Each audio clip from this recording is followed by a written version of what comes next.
Michel Marais.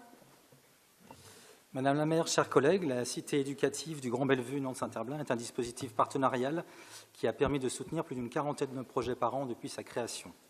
Cela a été dit par Ghislaine Rodriguez.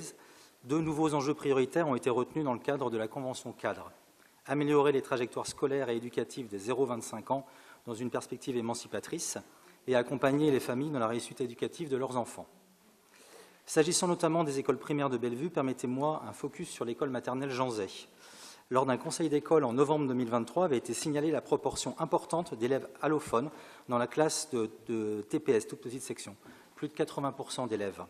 Rapidement, un atelier d'accompagnement à la scolarité à destination des parents allophones avait pu être mis en place. Ce groupe d'accompagnement de famille à la scolarité par l'association AREA, Association pour la réussite des élèves allophones, a permis à 10 parents d'intégrer ce dispositif et pour certains d'accéder au groupe d'alphabétisation proposé par cette même association. Cet atelier est une réussite et j'espère qu'il pourra être reconduit. En tout cas, il illustre l'intérêt de dispositifs tels que la cité éducative.